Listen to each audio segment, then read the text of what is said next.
Oke kawan-kawan, di video kali ini aku kedatangan teman, ya ini Brother Rawa dengan Jansen Xiaoming. Halo juga nih. Jadi kita mau bahas, ini lagi viral ya tentang kepala desa. Oke. Brother Jansen pernah jadi kepala desa? Saya belum. Ada saudara yang jadi kepala desa? Kalau saudara di Indonesia ini semua saudara. Saudara kandung gitu? Saudara kandung nggak ada. Nggak ada. Keluarga bapak nggak? Keluarga ada di kampung. Nggak yang jadi kepala desa gitu? Oh, jadi udah tahu lah kurang lebih ya? Ya kurang lebih saya paham lah dinamika di kampung seperti apa. Udah tahu ya? Oh. Jadi banyaknya tahu lah. Iya. Kan lagi viral tuh kepala desa seluruh Indonesia. Mereka demo baru-baru ini di depan kantor DPRD Jakarta. Dari semua provinsi kan mereka datang ke sana berbondong-bondong. Iya betul. Pengen minta poin yang paling aku dapat ya, pengen minta masa jabatan nambah jadi 9 tahun. Sebelumnya berapa tahun sih? Kalau sebelumnya itu 6 tahun menurut undang-undang yang sudah disahkan. 6 tahun. Satu periode 6 tahun. Ketika mereka itu punya peluang selama 3 kali periode. Oh bisa 3 kali? 3 kali. Bukan 2 ya? Enggak kayak presiden, DPR gitu, bupati. Mereka itu punya peluang 3 kali. Oh 3 kali. Oh, aku pikir 2 kali loh. Berarti 6 tahun ya? Iya. Kenapa sih nggak 5 tahun gitu mengikuti kayak presiden, DPR, bupati? Kalau menurut saya ya lebih irit biaya lah. Ketika kita mempersingkat priorisasi kepala desa itu kan butuh anggaran juga. Oh, untuk kepdes untuk pemilihan kepala desa itu kan butuh anggaran juga. Iya. Kalau kita buat nanti terlalu singkat, terlalu sering kita melakukan. Berarti anggaran keluar juga terlalu banyak gitu ya. Berarti ada sisi plus minusnya lah gitu ya. Oke, kita langsung ulas nih pertama 9 tahun masa jabatan. Kalau aku di sisi kontranya, saya nggak suka kepala desa kades 9 tahun. Nah, di tab komunitas YouTube aku buat voting nih. Jadi aku buat pilihannya 5 tahun, 4 tahun, 3 tahun, 2 tahun, 9 tahun. 67% atau 70% netizen mungkin subscriber yang melihat channel aku buat kayak voting gitu, 70% mereka setuju 2 atau 3 tahun aja lah gitu. Jadi menurut Jansen idealnya, bagusnya berapa tahun sih jadi kades? Kalau saya nggak setuju 9 tahun. Kalau Jansen gimana? Berapa tahun sih? Kalau saya sih setuju 9 tahun. Setuju? Why?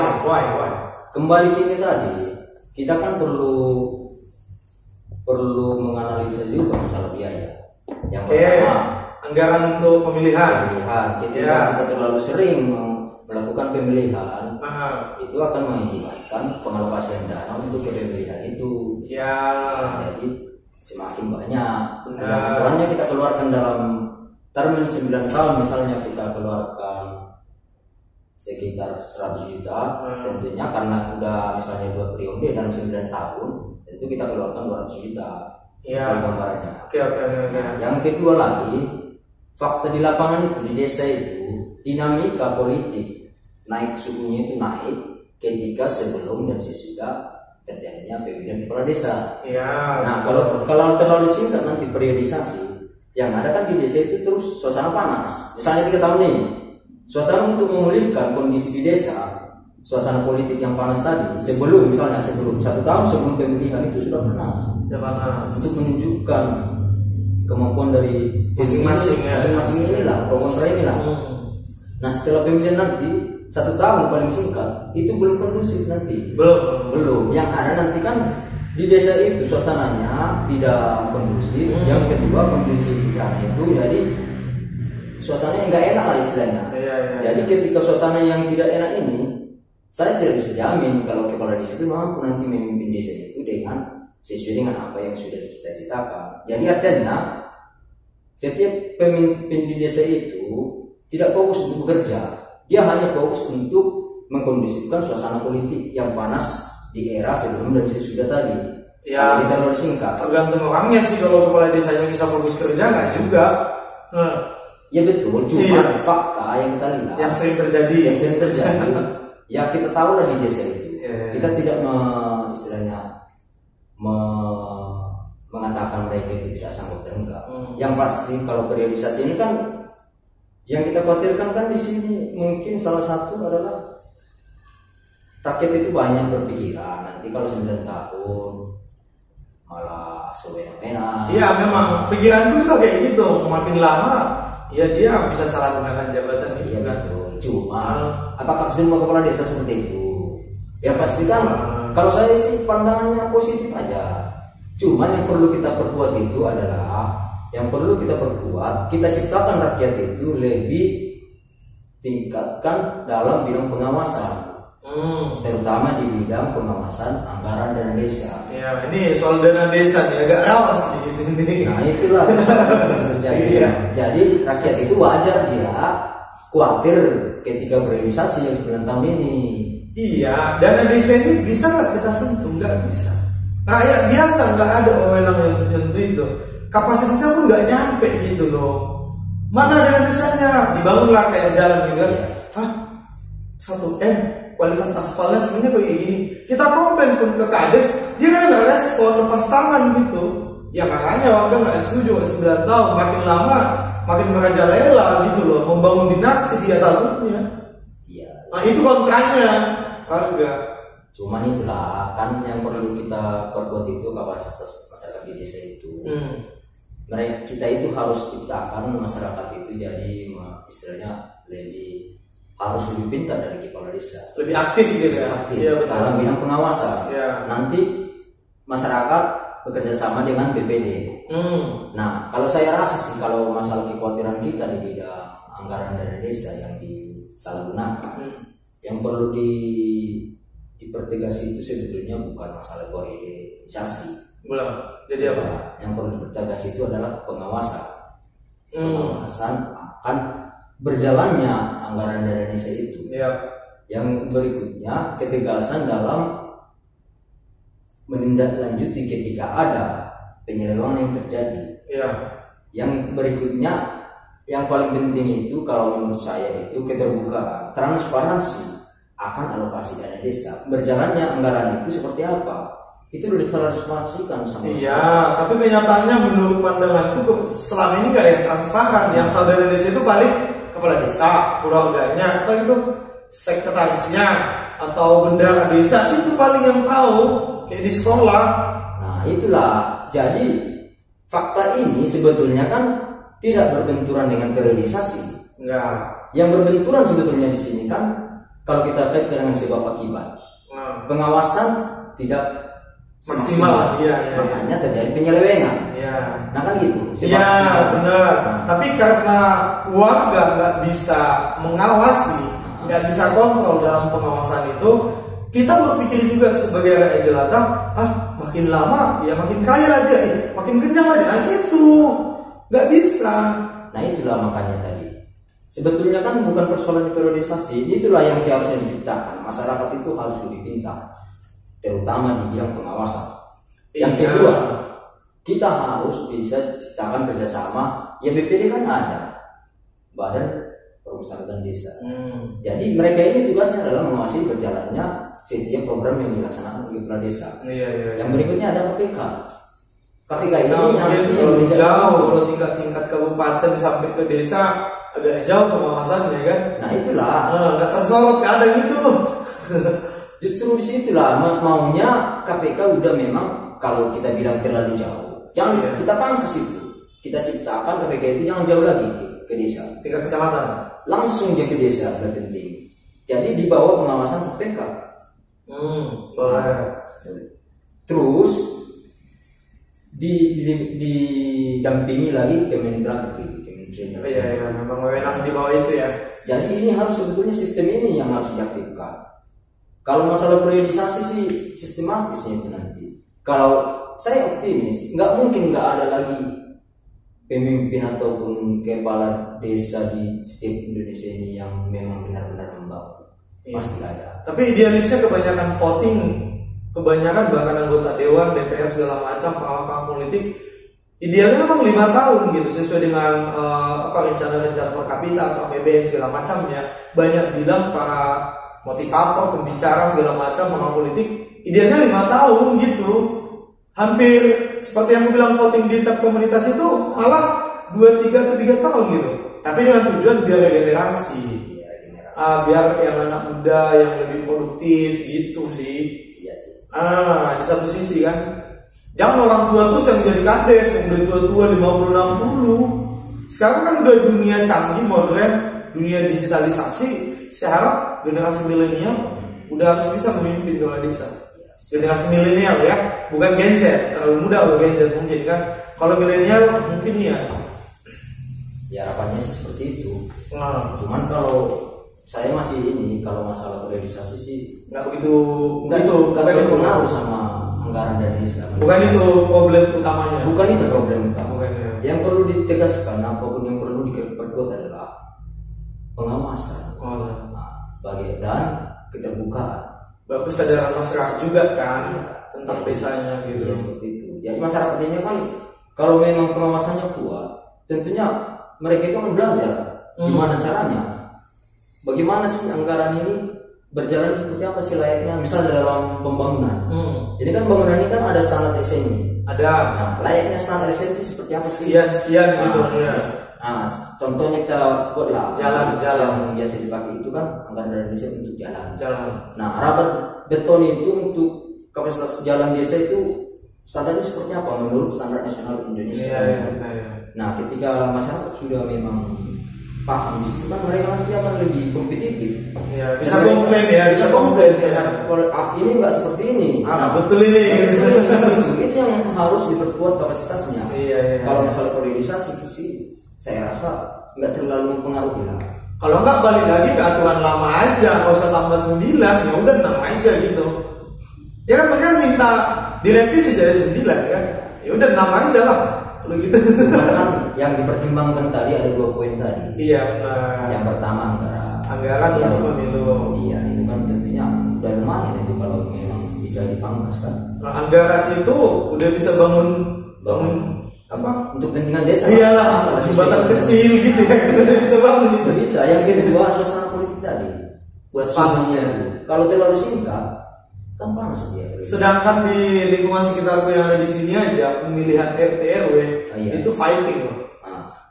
Ini konflik loh di sini. Itu kan suhunya lama kan? Apa yang kuliah kan? Bisa-bisa sampai bulan-bulan periodisasi berikutnya pun masih panas. Karena klub A atau tim A sama tim B kan? Saling menunjukkan kebenaran dan saling mencari kesalahan. Iya benar. Nah, kalau kita akan pengawasan tadi kan, ya nggak masalah. Bukan ke situ lagi orang. Rakyat itu tidak fokus lagi kepada pro kontra tadi. Mereka akan lebih senang berdiskusi. Saya rasa. Nah, mereka itu ketika melihat ada alokasi dana desa nih. Nah, ketika udah paham nih masalah standar SNI, masalah pembangunan jalan standar seperti apa, kan mereka kan cek itu barang itu. Iya. Nah, ini seharusnya yang seharusnya jalan seperti ini kan harus contoh ya, harus K300 nih. Posisi ini seperti apa nih? Nah, mereka kan cek itu. Wah, nggak sesuai nih kan. Bisa dicek. Nah, secara hukum pun kalau kita komplain kita bisa kuat. Nah oke, kita bawa ke lab pun bisa siap. Karena kita udah benar-benar paham masalah adukan tadi, masalah standar tadi, kan gitu. Jadi lama kelamaan rakyat ini makin pintar. Jadi lama kelamaan untuk kegiatan di setiap desa itu siapapun kepala desa karena rakyatnya sudah pintar tidak bisa lagi sembarangan. Nggak bisa lagi menyeleweng ya kan? Karena rakyatnya sudah lebih pintar. Ada yang mengawasi ya? Ada yang mengawasi masyarakat sendiri, BPD dan pihak-pihak tertentu. Atau KPK dan BPK kan? Kurang lebih mereka lah yang di dunia juga ya. Iya. KPK, BPK gitu. Itu dia. Atau mungkin kalau misalnya tingkat kabupaten ya staf-staf dari kantor bupati harus turun ke lapangan. Iya sih harusnya kan? Iya, semenjak dari kantor bupati ke bagian apa sih kurang paham ya. Tapi UPR lantai apa yang tingkat kabupaten harus terjun gitu. Iya betul. Nah, itu yang perlu kita perkuat.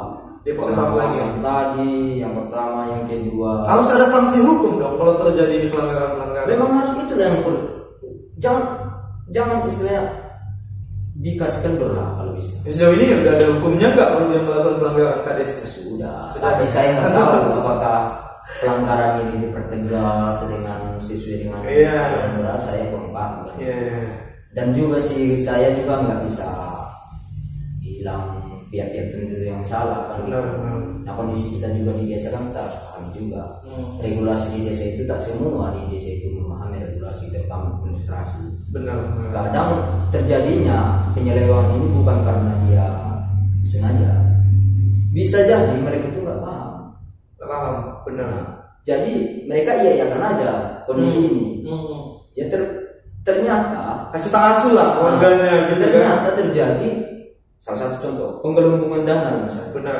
Misalnya alokasi dana untuk proyek ini hanya sekian. Ya. Karena di situ nggak paham misalnya atau makin pada kepala desa nggak karena bukan basis dia orang sipil ini. Dia kan iya-iyakan aja. Nah terjadi penggelembungan. Benar. Nah itu dia. Jadi secara sistem juga kita kan nggak bisa salah. Namun secara tanggung dia tetap salah. Benar. Ya. Harus tindak lanjuti. Nah inilah mungkin persoalan ketika kita ada penemuan yang menurut saya ya temuan-temuan yang salah gitu salah. Nggak bisa langsung ponis setegas-tegasnya. Karena kenapa? Regulasi secara administrasi di desa itu bisa dibilang belum efisien lah, belum bagus, belum dipahami sebetulnya oleh tim-tim di sana. Iya. Seperti itu. Karena kita tahu lah kapasitas di desa itu orang tamat sekolah tamat ini pun kan disuruh keluar dari desa. Iya. Jadi bisa dibilang masih banyak di desa itu yang belum terlalu lihai lah di bidang ini proyek-proyek ini. Sementara kan pengalokasian dana desa ini banyak bergerak di bidang banyak kendala sih. Proyek di SDM juga kalau di desa kan masih terbatas juga kualitas SDM ini. Makanya saya komitmen walaupun misalnya dia 9 tahun, saya tetap komitmen bukan di situ persoalan. Persoalannya adalah di tahap-tahap yang kita jelaskan tadi. Ya, kinerjanya naikkan lagi atau kerja harus lebih maksimal gitu ya kan. Terutama di desa itu harus diciptakan di situ lebih pintar. Apalagi terutama di bidang seperti itu, mereka harus paham semua. Harusnya kepala desa harus bisa jadi pemikir ya. Iya memang pemikir. Iya harus pemikir gitu. Harus. Ininya jago, intelektualnya jalan gitu. Harusnya. Tapi dengan kondisi tadi kalau berrealisasi singkat, sejago apapun kepala desanya misalnya, kalau kondisi panas ini nggak bisa. Iya benar. Ketika dibuat keputusan, buat rancangan sedemikian rupa ya kan. Kubunya panas nih kubunya. Nggak jalan. Terakhir ide cemerlang ini dikubur dulu. Iya, nanti dulu mengkondisikan suasana dulu. Iya. Nah itu. Yang ada kan terkubur jadi ide-ide cemerlang tadi. Nggak keluar ya? Nggak keluar. Karena dia sibuk mengurusi kompetitif yang pro kontra antara sesama di desa tadi. Seperti itu. Benar. Nah, jadi kalau saya rasa kalau kompetitifnya diperkuat di masyarakat yang kedua kalau masalah saya masih setuju 9 tahun itu karena mengurangi tadi yang kita bahas tadi masalah anggaran dan suhu panas tadi soal politiknya. Jadi ketika udah tenang pembangunan mantap bisa mulus jalan kita berkompetisi tapi dengan kondisi kondusif. Tapi 5 tahun pun udah cukup sih. Mungkin setahun oke lah panas tapi 4 tahunnya kan masih bisa gitu. Ya kalau saya rasa sih terlalu singkat juga sih 5 ya 5 karena itu suhu panas ini terjadi di awal dan sesudah. Ya. Kayak pemilu lah, kan udah mulai panas kan. Nah, kayak gitu udah tahun depan ya kan. 2 tahun sebelum hari H pemilu. Udah panas. Udah mulai naik nih. Udah saling menjatuhkan. Iya. Udah ada yang bentrok di sana. Iya. Kan gitu. Nah, itu yang dikhawatirkan sebetulnya sih. Priorisasi yang terlalu singkat. Sementara kan maaf lah di kalangan kita masyarakat juga. Nah, coba cerita di kampungmu kayak mana? Apakah panas urusan politiknya tentang kades-kades? Kalau itu sih masih panas-panas lah. Ini berita terbaru viral ini di sana panas nggak? Terakhir ini masih udah kondusif lah. Udah kondusif ya. Cuman kalau untuk udah mulai menyusun strategi lah. Iya kalau untuk pemilu kades udah mulai panas dia ya. 1 tahun sebelum. Ya itu udah bukan di desa aja, di semua desa. Karena terus ya kan logika manusia juga kan di mana-mana pasti menonjolkan dulu. Benar. Artinya secara ekonomi menjual diri. Iya. Menunjukkan kemampuan. Benar. Jadi kan di sini kan kita nggak bisa jamin kompetisi di desa itu kondusif. Kan banyak juga yang terbawa suasana, yang akhirnya jadi pro kontra gitu secara emosional. pro kontra pun. Iya. Yang sakitnya lagi yang bersaudara pun kan nggak kena sikat saling sikat. Iya, nggak komunikasi lagi karena mereka pro kontra. Iya. Dia milih yang ini karena pemikirannya sama kan gitu. Kadang saudaranya calon kepala desa. Iya, artinya saudara pun di lingkungan itu udah jadi konflik sama saudara. Karena beda pendapatnya. Beda calon yang mau dipilih ya kan. Aduh, memang bukan persoalan dia milih saudara, bukan di persoalan dia bukan saudara, bukan. Sesama saudara pun udah saling ini. Karena kan walaupun kita misalnya saudara ini ya, walaupun kita misalnya punya hubungan kekeluargaan, dari segi pemikiran belum tentu sama. Ketika saya milihnya si A, aku milih si B, tentunya kan kita kan mempertahankan ini ego masing-masing. Apa sih kelebihan yang saya pilih? Nah kita tonjolkan terus. Apa kekurangannya kita tonjolkan dia. Yang ada kan nggak kita jamin ini nanti suasana kondisi terus. Nggak bisa. Nah terjadilah perselisihan kita. Iya. Nah itulah yang dikhawatirkan kalau menurut saya priorisasi 9 tahun itu. Yang harapannya di desa itu artinya pembangunan itu dengan kondisi yang tenang. Kenapa 9 tahun? Kok tanggung-tanggung? Kenapa nggak 10 atau 5 gitu? Iya kan? Dari 6 ke 9 plus 3 tahun. Ya harapannya kalau memang bisa 10 bagus juga kan. Udah sampai itu ya kayak gitu nanti. Nggak masalah juga ya. Tapi ada batas pensiun ya, 55, 50 gitu ya? Ada? Kades ini ada nggak? Enggak ya? Belum ada masa umurnya gitu nggak? Jadi pendapatmu setuju 9 tahun? Saya setuju. Pertimbangan yang saya uraikan tadi ya. Mereka kalau ada nih minta mereka statusnya pengen diakui kayak Lua, kan Lua kan beda sosial kepala desa. Atau ada mungkin sebagian kepala desa ini waktu yang demo di Jakarta minta statusnya itu jadi ASN atau PNS, setuju nggak? Kalau itu sih kalau saya rasa ya, itu yang perlu kita batasi. Kenapa? Lagi kekhawatiran tadi, priorisasi untuk kepemimpinan di desa itu nggak ada lagi. Jadi ada yang ingin membangun nanti kan punya ide cemerlang, itu nggak tersalurkan, nggak maksimal dia ya. Iya. Yang ada kan dia terus. Benar. Kalau dia misalnya dia terus, sementara ada pemuda lah yang ini kan punya wawasan luas, udah kemana-mana misalnya. Nggak, seharusnya paling kayak bupati wali kota gubernur aja sih 5 tahun gitu, nggak PNS seumur hidup. Paling kayak gitu idealnya kan, kayak gubernur 5 tahun masa jabatannya habis. Ya kalau seperti itu masih masuk di akal ya. Kalau jadi PNS seumur hidup, anggaran lebih banyak lagi habis. Dana pensiunnya. Dana pensiun lagi. Kan gitu ya. Iya betul. Yang ada kan, jadi yang ada tidak ada, bisa dibilang kemajuan itu enggak semua menikmati. Iya. Karena kemajuan itu tidak hanya bisa kita lihat dari pembangunan saja. Kita harus juga majukan pemikiran masyarakat di desa.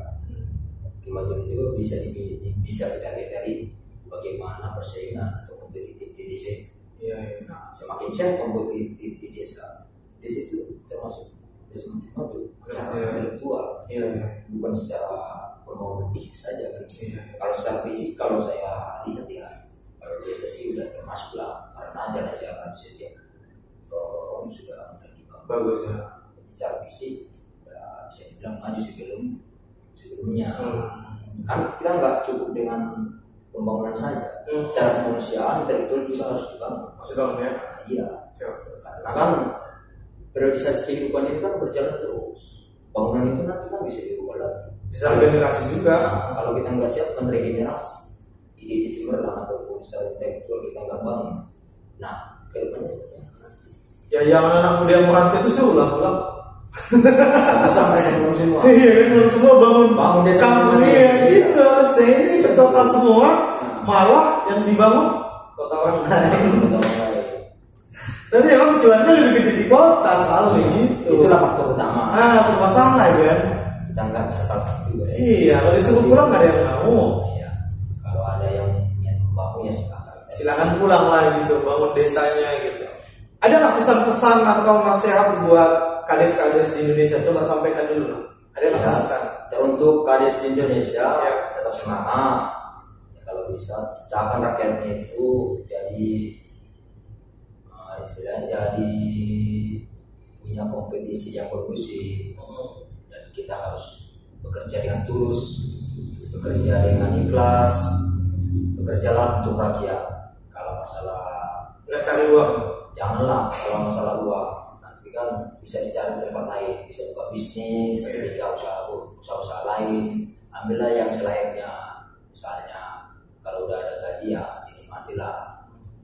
Tapi bukan tujuan mau jadi orang kaya, jadi kades ya, bukan. Kades itu sebetulnya bukan tujuan kaya. Kalau mau kaya itu buka bisnis di usaha ya. Itulah. Di desa itu sebetulnya untuk pengabdian. Kita harus menunjukkan bahwasanya kita itu peduli kepada desa. Benar. Bukan menunjukkan bahwasanya kita punya kuasa di desa. Jangan. Ya. Punya kekuasaan untuk menguasai desa, jangan. Kita punya hak dan kewajiban yang sama kok di desa itu ya kan. Jadi buat kades-kades tambahin ya kan, dimanapun kampung kalian berada, aku nih dari Tapanuli Tengah. Jansen dari mana? Mandailing Natal. Mandailing Natal, kades-kades yang di Tapteng, semangat, jangan korupsi, tetap komunikasi yang baik dengan warga, transparan, pokoknya saling merangkul, saling membangun satu sama lain, sama warga juga gitu, saling mengawasi antara warga dengan perangkat-perangkat desa yang ada di desa kalian. Ada kira-kira, ada yang mau ditambahin kira-kira soal kades ini ya? Kalau ada pembangunan gitu, masalah pembangunan SDM penting gitu. Ada pelatihan gitu, training, sekali-sekali, entah sekali 6 bulan, sekali setahun. Iya. Untung kan, penting tuh itu. Itu sangat penting. Iya. Itu yang paling utama, membangun intelektualitas. Iya, SDM-nya dulu. SDM-nya dulu, Singapura kayak gitu. Untuk menciptakan regenerasi yang lebih kompetitif dan kondusif. Intelektualnya, attitude-nya, semua lah kemampuan-kemampuan yang anak muda pengen dicapai itu harus dilatih dari sekarang. Utamakanlah, prioritaskanlah masyarakat. Benar. Jangan utamakan keluarga ataupun pihak sendiri. Iya. Saya yakin kepala desa sungguh-sungguh membangun. Tetap semangat ya buat kades yang ada di Indonesia, buat teman-teman yang ada di Tapanuli Tengah, yang di Sibolga dan sama yang di Mandailing Natal. Sukses buat kalian kades-kades dan keluarganya. Kami pamit undur diri. Aku Samuel Silabang. Jansen Siombing. Oke, see you on the next video. Terima kasih.